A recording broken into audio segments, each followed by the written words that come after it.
Hola a todos, bienvenidos a Paredro, el podcast de libros, autores y demás actores del mundo literario. Mi nombre es Camilo Hoyos y hoy le damos la bienvenida a una autora, una novelista que ya ha estado en esta casa y que nos dejó un capítulo que, como le decía ahora, para mí resulta todavía memorable dentro de los programas que hemos emitido, como es la novela Los Divinos, y quien recientemente acaba de publicar una novela asombrosa de unas capas deliciosas de leer y sobre todo de hablar. Entonces ya imaginarán mi alegría. Me refiero a Laura Restrepo. Laura, bienvenida de nuevo a Paredro. Camilo, encantada, muchas gracias por volverme a invitar. Será un placer hablar contigo de esa novela. Pues gracias a ti por recibirnos de nuevo y además luego de una tormenta de rayos que casi no nos permite estar, lo que nos habla de cambio climático y tantas cosas.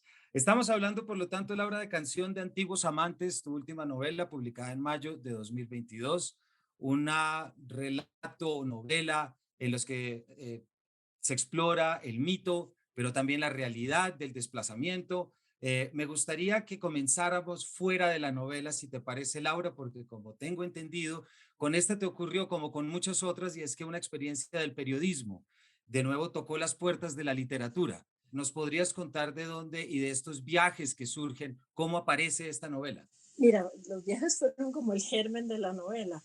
Yo desde hace ya varios años vengo asistiendo a todas las invitaciones que me hacen Médicos Sin Fronteras a distintas partes. He estado con ellos en la India, en las regiones de lo que llaman allá los comerratas.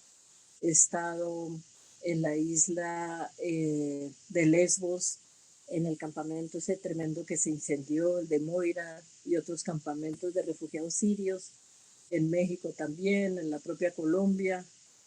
Ya he dado como varias vueltas con ellos, no solo porque me parece estupendo el trabajo que hacen, digamos, jóvenes médicos y médicas de distintas partes del mundo y de la propia localidad, acompañando a la gente y haciendo lo que pueden pues por ayudar, entendiendo que es, digamos, se cuestiona el trabajo humanitario porque se dice de qué sirve ayudar a 100 cuando son 100.000 los damnificados. Posiblemente de no mucho, pero de todas maneras el hecho de estar ahí, de acompañar, de hacerse presente, para mí resulta simbólico y resulta muy, muy importante. Yo creo que es una forma de romper la indiferencia que nos está tragando vivos en el mundo contemporáneo, ¿no? De que los damnificados, los migrantes, los desterrados no sean solo cifras, sino la manera de ponerles una cara, de ponerles una historia, de verlos además no solo como un drama humanitario, sino como depositarios de culturas milenarias y de un carácter fundacional que tiene el desplazamiento, pues desde tiempos de las épicas grandes de la humanidad, que son todas historias de desplazamiento. Entonces he ido con Médicos Sin Fronteras a varias partes y en esas ocasiones, hace como unos 7 años, entonces estuve con ellos en el Yemen, que la verdad ellos nunca saben a dónde te van a llevar porque los permisos son difíciles de tramitar, son lugares en guerra. Cuando me dijeron mañana salimos para Yemen, te juro que yo ni siquiera sabía ubicar mucho al Yemen en el mapa. Siempre me ha encantado el mundo árabe, pero Yemen como que no entraba, no había leído prácticamente nada del Yemen, no sabía mucho. Y me puse a mirar y vi, bueno, que Saná, por ejemplo, es una de las ciudades más hermosas del planeta, lo que vaya quedando de ella, porque ya sabes que últimamente la han bombardeado de una manera feroz. También Kemal había estado sobrevolando en los años 30 la región en busca de las ruinas del mítico reino de Saba, ese personaje que aparece en la Biblia y aparece en el Corán, que es la reina de Saba, parece haber tenido la sede de su reino en ese lugar a donde iba. Eso era como todo lo que sabía. Después hicimos un viaje a Somalia, que no pudimos entrar porque habían secuestrado unas médicas de Médicos Sin Fronteras, estaba muy difícil la situación, pero de todas maneras recorrimos la frontera y los campamentos de refugiados somalíes en Yemen. Y en un viaje posterior, unos años después, a Etiopía. Yemen, Somalia y Etiopía son los tres territorios actuales donde que se supone que, digamos, que conformaron el mítico reino de Saba. Yo hice reportajes, me llevan para eso, para hacer reportajes que se publicaron en Babelia, el suplemento literario del periódico El País aquí en España. Y ese fue como el origen. Lo que pasa es que siempre que hago reportajes estoy pensando, esto algún día va a ser novela. Entonces, desde el principio recojo como mucha más información que la que va en el simple reportaje, pensando en cómo amasarlo luego y cómo transformarlo para convertirlo en novela. Entonces, de ahí, ese fue el origen. Quisiera leer, Laura, abalanzarme sobre la novela en la página 134. Por un lado, encierra la dignidad de las desposeídas y desterradas, la reivindicación de su propia identidad, la bandera del poder femenino contra toda adversidad. Pero por otro esconde un trasfondo histórico de jerarquías sangrientas y odios ancestrales entre tribus nobles y tribus esclavas. En un cruel y enmarañado escalafón se consideran castas superiores las que pueden aducir línea directa con la reina de Saba. No desestimes el orgullo de esta gente, me dice Sara Baida. Cuando te echan en cara a la reina de Saba, indirectamente te están retando a ti, que todo lo tienes, pero no eres nadie, mientras que ellas, que no tienen nada, llevan en las venas sangre de reyes. Soy descendiente de la reina de Saba. Si te sueltan esa frase, no la tomes a la ligera, que no es solo folclor. En el fondo significa, hoy tengo que mendigar y me ves en la miseria, pero yo provengo de una dinastía milenaria y mi tradición va a perdurar cuando de la tuya queden cenizas. Claro, ahí leíste un párrafo que yo creo que condensa muy bien la dualidad de la situación. Digamos que cuando yo fui con la idea de la reina de Saba en la cabeza, no tenía idea cómo lo iba a combinar con la realidad, ¿cierto? Yo iba a hacer Exactamente. un reportaje durísimo, porque pues yo creo que si el fin del mundo ya empezó, empieza por el Yemen, donde la verdad la situación es de extinción por guerra, por hambruna, por el desierto que va creciendo cada vez más. Entonces, ¿cómo combinar los dos planos, cierto? El reportaje, como decías tú antes, esa incursión en el periodismo y ese terreno mítico. Y la verdad fueron las propias desplazadas las que me dieron la clave, porque muy para mi sorpresa, cuando me acercaba a ellas, vemos esa multitud de gente, porque es el cuerno de África el que va subiendo por esos desiertos del Yemen. La verdad no sabes mucho a dónde van a llegar. Yo creo que ni siquiera ellas, como soñando con el Canadá, como soñando con Alemania, donde no hay sino desierto, ¿no? Pero la sorpresa era que al acercarme a preguntarles cómo te llamas o de dónde vienes, me soltaban la frase, yo soy descendiente de la reina de Saba, ¿cierto? Como manera de presentación. Yo me acuerdo que mi papá, a mí me pusieron, que yo me llamo también, yo me llamo María Laura Carlota, y me pusieron Carlota por una Carlotica de la Plaza de Berrío. Y entonces a mí me da risa acordarme porque mi padre decía, es que somos restrepos de los de Carlotica de la Plaza de Berrío. Y entonces, pues de la misma manera ellas me decían, yo soy descendiente de la reina de Saba, ¿cierto? Yo, Laura Restrepo, soy descendiente de Carlotica, la de la Plaza de Berrío. Eh, Pues pero fue muy lindo porque ellas me dieron ahí la clave. El mito estaba vivo y estaba vivo en ellas.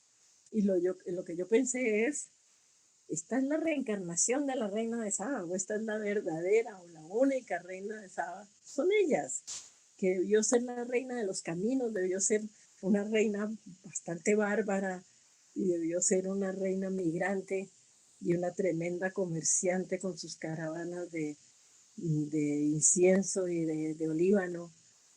Y de pronto los tiempos empezaron a mezclar como una experiencia vivida allá mismo, porque fíjate que de todas maneras allá se siguen viviendo tiempos bíblicos. Si tú vas por el Yemen, donde el mundo contemporáneo no ha entrado por razones de la guerra que se ha impuesto sobre el país, por cuenta de las potencias que tienen esa alianza, que están bombardeando Yemen, pero también por las propias luchas internas que son brutales entre las distintas tribus y digamos, los distintos grupos religiosos. Entonces, es un país que ha permanecido al margen de la civilización actual, viviendo muy en la de ellos.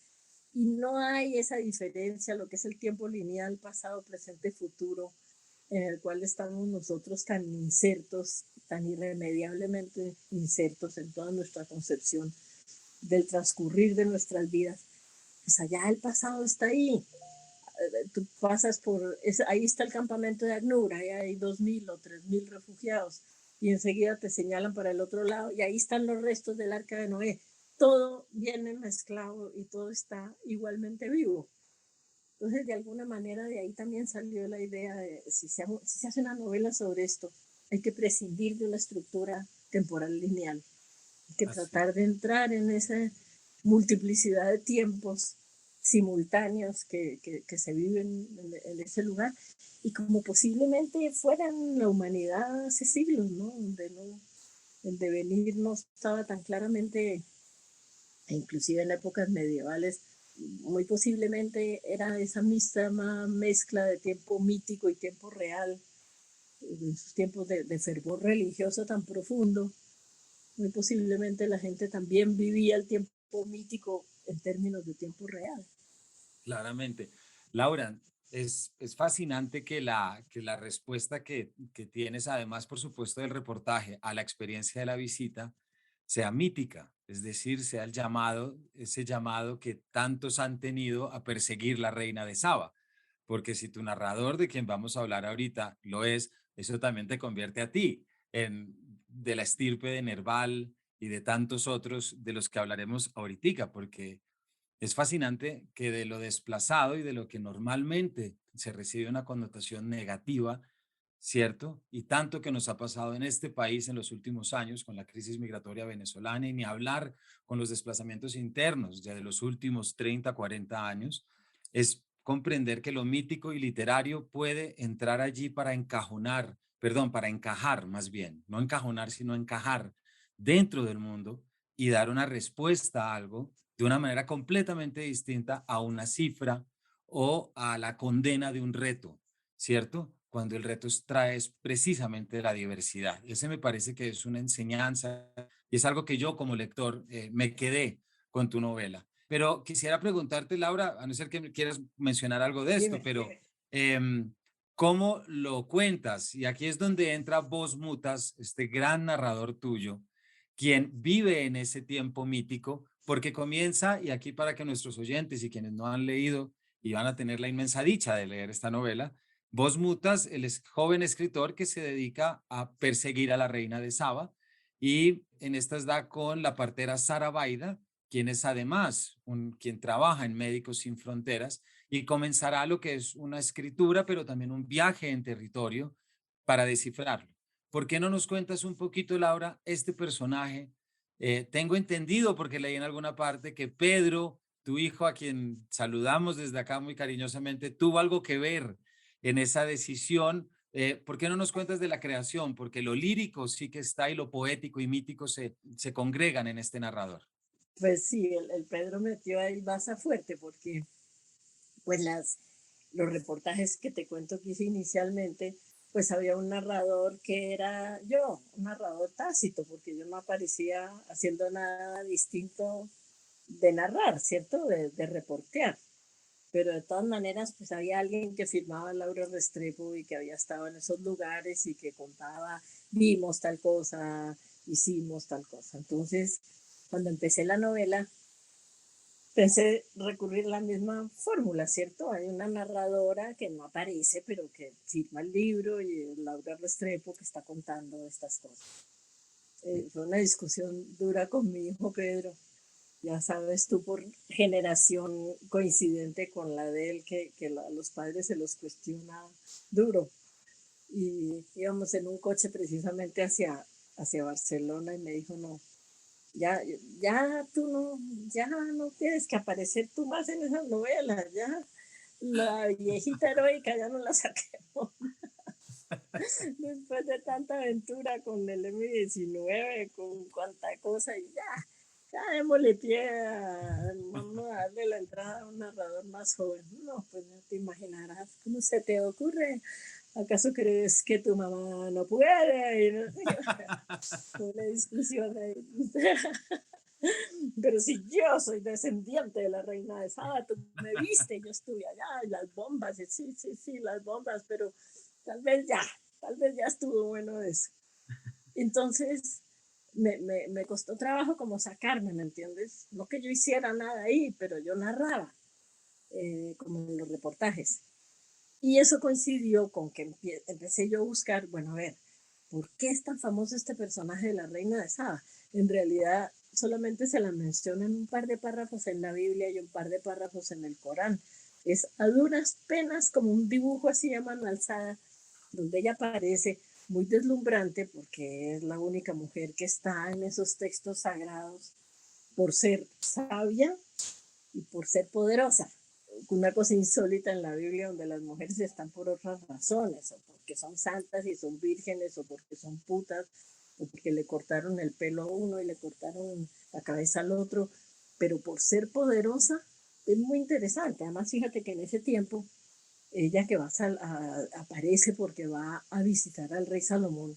Ella en la Biblia y en el Corán aparece porque va a visitar al rey Salomón para verificar si es cierto lo que se dice de la sabiduría de él y lo pone, lo prueba, le hace unos acertijos para saber si es verdad, donde ella misma demuestra que ella tiene una sabiduría equiparable a la de él.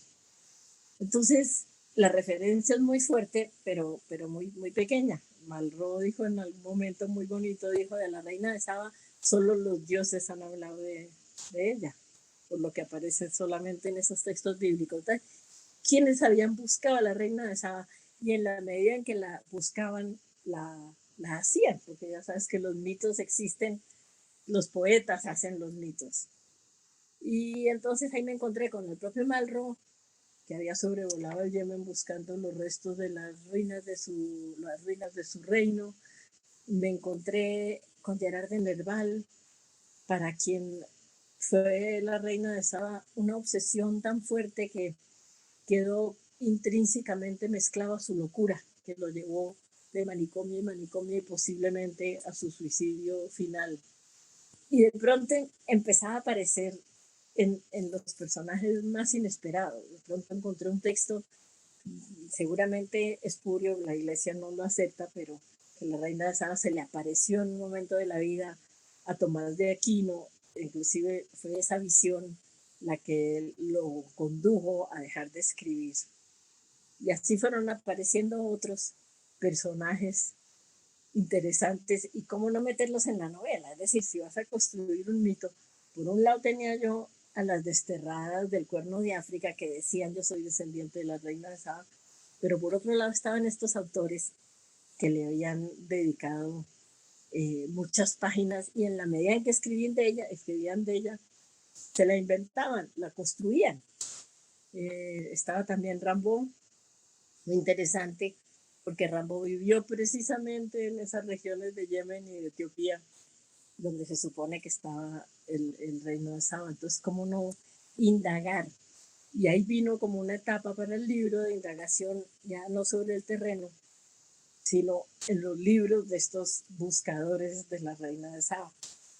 También por eso vos mutas, porque yo necesité una figura masculina que pudiera enamorarse tan idealmente de la reina de Saba que fuera, pero sin que saliera a buscarla, que saliera por el mundo a buscarla, ¿cierto? Necesitaba yo una pasión, un muchacho soñador, un poquito fuera de la realidad, que saliera a buscarla y que ese fuera el personaje un poco como parodia de lo que habían sido estos poetas, estos grandes personajes históricos. Y el Dos Mutas es un poquito payaso, que también se necesita como para bajar a tierra temas demasiado grandilocuentes, ¿no? Muy despistado. En la medida en que están despistados, puede entrar, como tú dices, a esa melange de tiempos que hay ahí y moverse del tiempo mítico al real y del pasado y del presente con una cierta ingenuidad que le daba verosimilitud al personaje. Y además porque para nuestros oyentes esta búsqueda que de repente se mete Voz Mutas lo va a llevar precisamente a visitar múltiples momentos históricos, múltiples autores dentro de esta atemporalidad, Laura, que tú creas, precisamente para dar vida al mito, porque el mito es atemporal. Entonces vemos a un Voz Mutas hablando con Santo Tomás de Aquino, porque es su maestro, pero también lo vemos escribiendo sobre Patti Smith.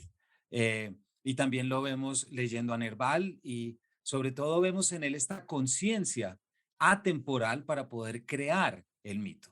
Y no poco con esto, Laura, y esto te lo quiero también decir, yo me fui al diccionario de símbolos de Juan Eduardo Cirlot, que es una fuente que consulto eh, siempre que puedo para ver, porque claro, voz Sí, mutas es buey mudo y tú lo dices dentro de la novela. Y es muy bonito ver que buey tiene toda una simbología desde el sacrificio, tiene unos caracteres también nocturnos, se le asocia con la luna, por eso se le contrapone al león, ¿cierto? Pero siempre se ha entendido precisamente como el símbolo de sacrificio, sufrimiento, paciencia y trabajo, que me parece que son atributos apenas justos para buscar un mito.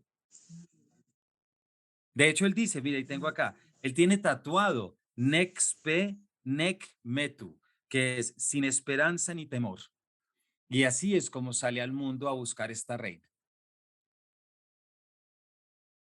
Ese me parece que es uno sí es. de los puntos bonitos, pero también está, Laura, hay una presencia dentro de la novela, si bien vos mutas es el narrador, pero hay algo que bulle y es lo femenino. Dentro de la novela ya nos acabas de decir tú que en la experiencia real fueron las mujeres que te decían, pero entonces tan interesante como el narrador de Voz Mutas está Sara Baida. Nos cuentas un poco, este personaje sale de alguien real con quien estuviste de pronto, porque es también ese peso que contrapone el carácter ingenuo y mítico de este joven quijotesco que sale a la búsqueda de un mito en un territorio inhóspito. Las mujeres son claves en la historia, en el libro, digamos que, vamos a decirlo con todas las letras, es un libro de ficción, ¿cierto? Basado en estos reportajes y en estas investigaciones, digamos, librescas, pero es un libro de ficción.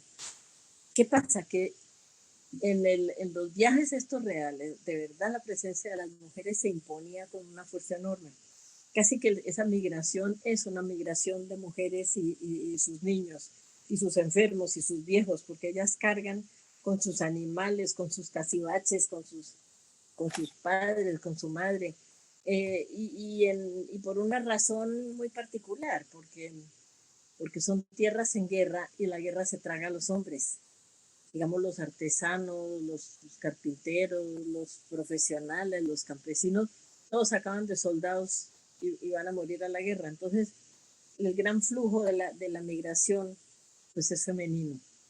De ahí que yo centrara tanto la atención en las mujeres. Bueno, aparte de que toda la vida me han interesado, ya tengo varios libros sobre migración femenina, pero aquí resaltado con particular intensidad. Eh, ¿Qué hacía yo con este Voz Mutas buscando a la reina de Saba? Había que darle también una reina de Saba de carne y hueso para que la pudiera encontrar. Es decir, de alguna manera se cuenta el encuentro de la reina de Saba con una figura mítica que es Salomón, pero Voz Mutas encuentra una reina de Saba de carne y hueso. Y ahí surge este personaje de Sarabaira, una partera somalí, una mujer que anda por los caminos atendiendo los partos, producto muchas veces de violaciones, de bueno, toda esa violencia tremenda que están sometidas las mujeres migrantes allá o en la frontera con el muro de la infamia entre México y Estados Unidos, en la propia Colombia, en las zonas de guerra, etcétera. Me pregunta si la tomé de la vida real, sí. Pues yo iba con un equipo de médicos, mi propio hijo Pedro me acompañó a uno de esos viajes, pero también había una partera somalí, ella, que nos acompañaba y que era la que me permitía el acceso a las mujeres. Digamos, una tierra donde no es fácil que los hombres se entrevisten, inclusive se acerquen a las mujeres. Entonces esta mujer llamada Javiva, se llama Javiva, lo que pasa es que se me perdió, se me refundió en el mundo y no sé dónde está, pero aparece en los agradecimientos del libro en primer lugar. Ella me contó su propia vida, ella me contó cómo se volvió partera, ella me contaba de todo el drama, por ejemplo, de la mutilación sexual femenina, que es una cosa recurrente y tremenda en estas tierras. Ella me llevó a una escena que aparece en el libro, que es una despedida de soltera de muchacha yemení ya de clase alta.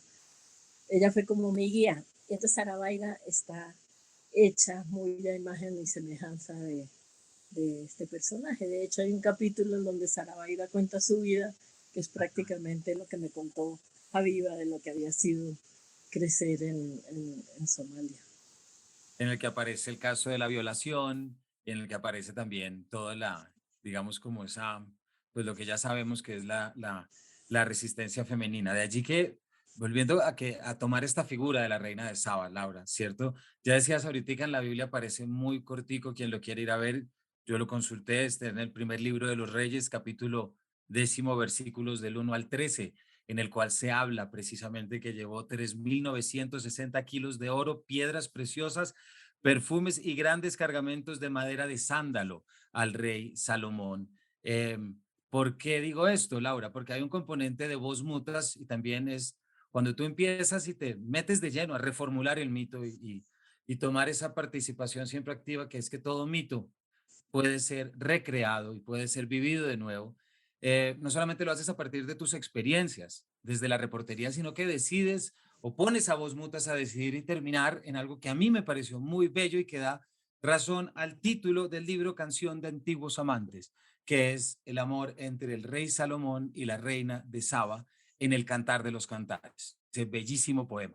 Claro, fíjate, eso de una manera sale de, como te decía yo antes, a partir de la pandemia yo creo que nosotros y de toda la crisis ambiental y ahora la guerra, la inminencia de un conflicto nuclear que parece estarnos acechando cada vez desde más cerca, yo creo que en general tenemos la noción de lo efímero que puede ser la existencia de nosotros como seres humanos sobre la Tierra. Es decir, de pronto en un cerrar, abrir y cerrar de ojos podemos no estar más aquí.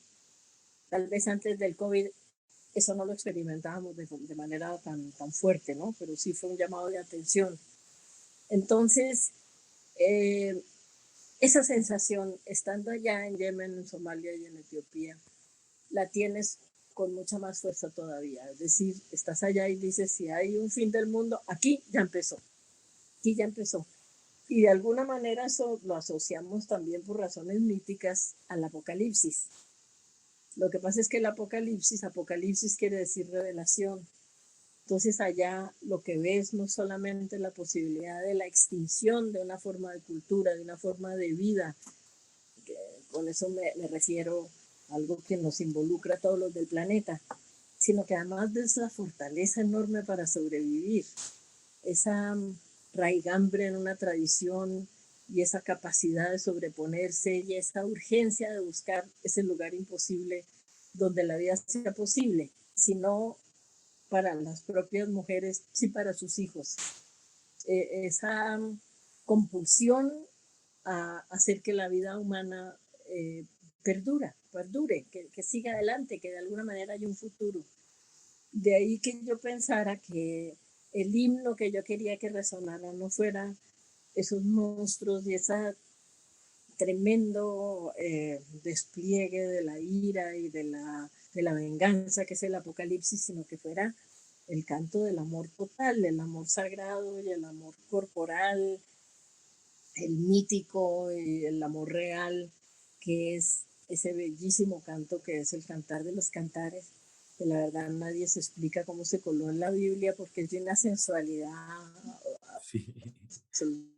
absolutamente desbordante en los Bacarra, donde la amada y el amado se confunden en uno solo y el amado es el siervo y la amada es la manada de ovejas, y hacen el amor en cuevas de leones, y hacen el amor en los huertos, debajo de los manzanos, un reencontrarse del todo con el todo y un verse en función de una visión cósmica y proyectar el amor divino mezclado con el amor humano, es el cantar de los cantares. Entonces, me parecía que, dado que había, digamos, la estructura de la novela, eran dos historias de amor claramente delineadas. Por un lado, como dices tú, la mítica de la reina de Saba y Salomón, y por otro lado, una historia de amor, digamos, real, dentro de la ficción, que es la de Vos Mutas y Sarabayda.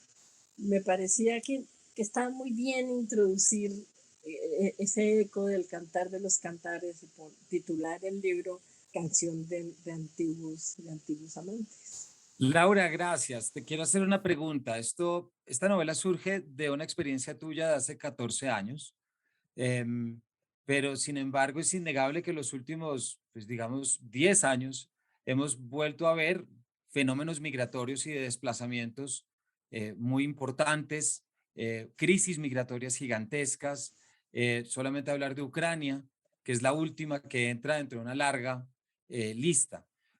¿Cómo sientes tú que ha sido la recepción de tu novela en estos meses? Es desde mayo, está prácticamente recién, pero ¿cómo sientes tú que ha sido la respuesta a esa propuesta de ver, vuelvo sobre lo que hablamos al principio, las crisis migratorias y de desplazamiento desde una perspectiva completamente diferente de reconocimiento de esa cultura que tiene que moverse? Mira, a mí digamos que me da cierto miedo que una novela aparentemente de un tema tan exótico y de una región tan lejana a lo que puede ser nuestra América del Sur o la España donde vivo actualmente, eh, que la gente no conectara, ¿cierto? Que dijeran, a mí que me vienen a contar de un sitio que se llama Yemen o que se llama Somalia o de una figura de alguna manera refundida por allá en la imaginación que es la reina de Saba. Y sin embargo, fíjate que no ha sido así. La novela se lee como algo casi muy personal de cada lector. Que yo creo que hay conciencia de, de que este fenómeno nos está tocando allá a todos. Es decir, es posible que a muchos tenemos la suerte de que no seamos desterrados en el sentido de tener que abandonar nuestro hogar, pero todos sí hemos sido desterrados de una forma previa de vivir. Yo creo que ya todos sabemos, el mundo no es el mismo que había antes de la pandemia, el mundo no es el mismo que hubo antes de que se constatara la crisis ambiental tan brutal que estamos viviendo. La amenaza nuclear siempre estuvo ahí, pero nunca tan aguda como ahora con Ucrania, con Taiwán, donde las potencias parecen llegar al límite de una confrontación y se retiran justo a tiempo. Entonces, la novela se ha leído bien y siempre me sorprende que no se lee como algo exótico. Eso ha sido para mí una sorpresa, que la gente que la lee como una experiencia cercana. También yo creo que por un intento de no presentar a los migrantes como un fenómeno de noticieros, de unas cifras que las ves hoy, mañana las olvidas, sino ponerles carne, hueso, alma, cara, nombre, una historia de vida a cada cual con lo que se pueden identificar fácilmente los lectores. Además, por la sensación que yo tengo, Camilo, de que seguramente el futuro de la humanidad sea un futuro en el camino. Es decir, yo creo que el sedentarismo, donde la crisis ambiental siga como va, y no parece que sea posible revertirla por el momento, pues va a ser una humanidad como fue al principio de los tiempos en el camino. También fue muy bonito en medio de esos viajes, de pronto en Addis Abeba, la capital de Etiopía, encontrarme que en un museo está Lucy, la primera hembra humana de la que se tiene registro sobre el planeta y la primera que se yergue y se para en sus dos piernas o dos patas y de esa manera puede mirar hacia adelante y de alguna manera otea el horizonte. Y seguramente de ahí las ansias que tiene ella de caminar, de migrar, de empezar a buscar la vida en sitios más lejanos, ¿no? Entonces fue muy bonito como de pronto con ese historia de mujeres caminantes se unía la reina de Saba, la de las caravanas, la de los recorridos por el desierto para comerciar con su olivano, con la primera hembra humana que como por primera vez se yergue, ya no solo anda en los árboles, sino que además arranca a caminar. Sí, es visitar lo mítico femenino, Laura, y para nuestros oyentes, y es que en esos territorios y culturas visitar lo femenino siempre tiene estas profundidades míticas y creo que aquí, Laura, lo actualizas. Se nos acaba el tiempo, Laura, pero hay una presencia importante que también forma parte de esa construcción también para que nuestros oyentes se lleven una idea. Lo mencioné antes, pero son muchas citas y mucha presencia de Patti Smith. Es decir, el mito se configura desde muchos lenguajes, ¿cierto? No únicamente desde uno medieval, ¿cierto? O poético francés, sino también hay una presencia de algo que definitivamente es un símbolo de nuestro momento. Porque yo pensé, tiene que haber una referencia contemporánea que sea toda la independencia, la fuerza de esa mujer que para mí simboliza la reina de Saba, pero ¿quién puede haber en el mundo occidental?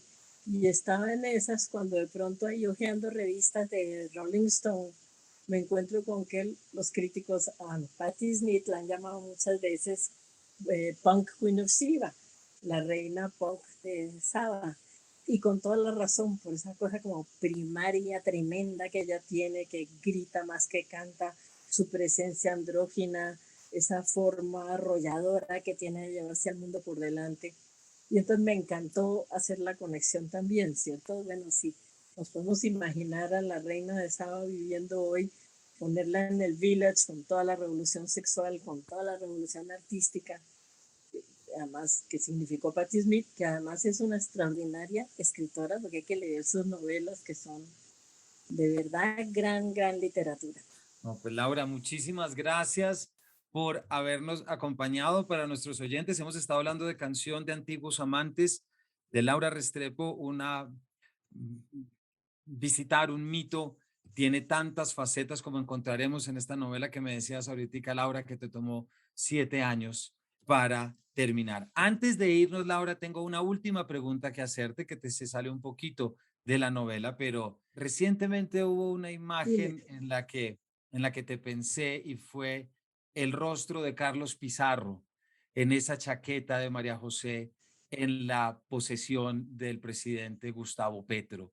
Em, Quisiera preguntarte si nos quieres compartir qué te hizo sentir, porque creo que es un símbolo importante y que sin lugar a dudas tú conoces muy bien y viviste también.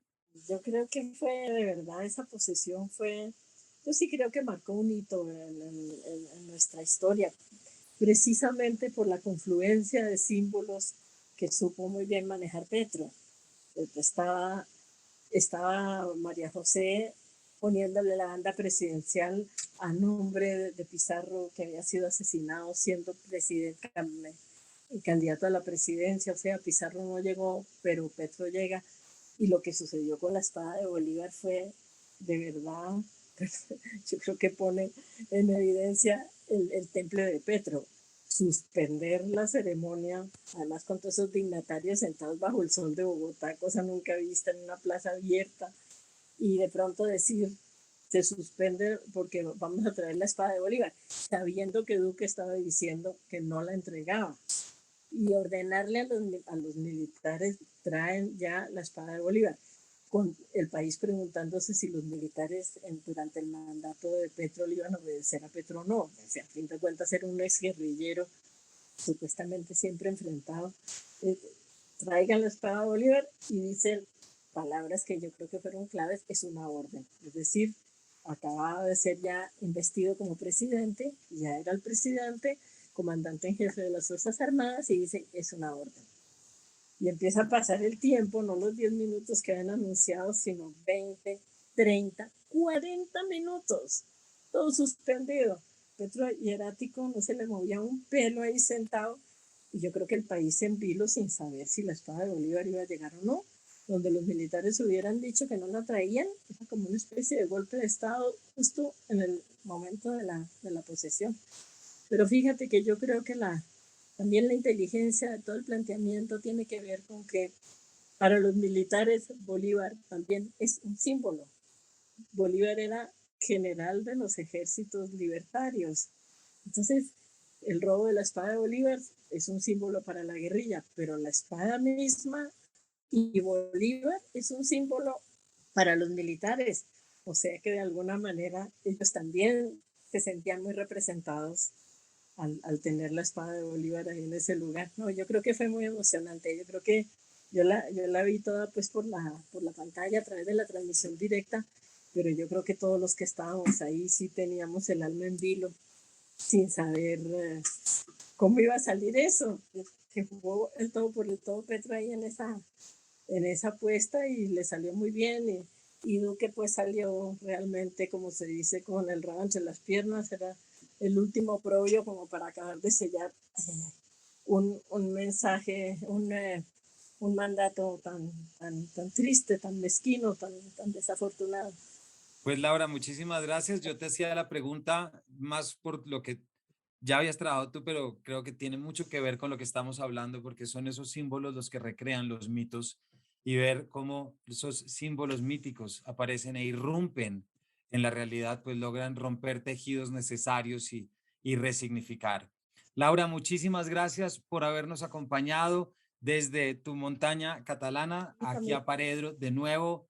Muchísimas gracias. un placer, como siempre, conversar contigo y me siento muy feliz de que esa novela te haya gustado, que le hayas echado tanta cabeza y que me ayudes a pensarla también, porque son los lectores y más los que son tan capacitados como tú, los que le dicen a uno realmente cuál fue el producto final, ¿no? ¿Qué dice esa cosa que uno escribió? Muchísimas gracias, Laura. Por Muchas gracias. último, para cerrar esto, Y solo te quiero contar que así como vos mutas, arrancando la novela, tiene esa imagen de las vestimentas y de los tejidos que se mueven al viento y que nace lo mítico. Yo creo que si uno hace el esfuerzo de instalar ese cambio de chip, es que puede entender cosas así caminando y oyendo una arpa llanera, por ejemplo, que son elementos que nos conectan con cosas muy poderosas o una marimba en el centro de Bogotá. Esos sonidos nos traen mundos míticos y están allí para que lo abramos. Eso es lo que tu novela también me deja a mí y que muy lindo lo invito. que dices. No, gracias, Laura. Y Muy de allí lindo. que invito Muy tanto a la lindo. lectura de esta novela. Muchísimas gracias, Muchas Laura. gracias. Un beso para ti y para todos los y las que nos escuchan. Muchas gracias. A ti, Laura, y a todos ustedes, muchísimas gracias por habernos acompañado y nos vemos en una próxima edición de este Paredro.